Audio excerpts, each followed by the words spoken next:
Манас, бираздан кийин атам келет. Болуптур.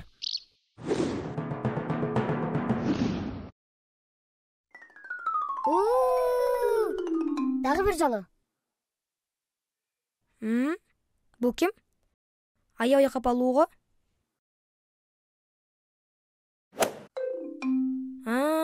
Азамат, сенсиңби?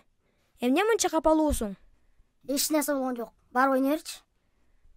Койчу Азамат, мен сенин досумун го. Балким жардам бере алам. Мен таптым. Сени ата-энең урушту. Анан сен бул жака алардын уруксаты жок келдиң. Туурабы? Азамат, кой, ачууланба. Пайгамбарыбыз саллаллаху алейхи вассалам ачууланганда «Аузу биллахи минаш шайтонир раджим» деп айтууну үйрөткөн. Ачууң келген учурда ушуну оку. Аузу биллахи минаш шайтонир раджим. Албетте, ата-эне бизди жакшы көрөт жана жакшы болуубузду каалайт. Жада калса, тилдеп урушса да биздин пайдабыз үчүн кылышат. Сурагандарыбызды ар дайым аткарганга аракет кылышат. Бирок кээде аткара албай же унутуп калышса, биздин аларга капа болуп тарынганыбыз таптакыр туура эмес.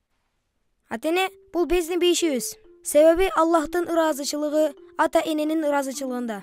Эгер ата-эне капа болсо, анда Аллах бизден нааразы болот. Азамат досум, эгер мен сага бир нерсе айтсам, аткарасыңбы? Ооба, иншаллах аткарам. Андай болсо, сен азыр эч жака бурулбастан түз үйгө барып ата-энеңден кечирим сурайсың.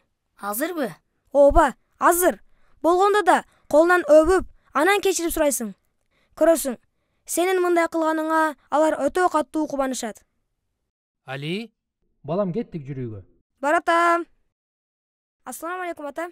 Ва алейкум ассалам. Жүрү балам, тезирээк үйгө баралы. Апаңар күтүп калса керек. Ооба, тезирээк барыш керек. Апам түшкө балмуздак даярдап койгон деген.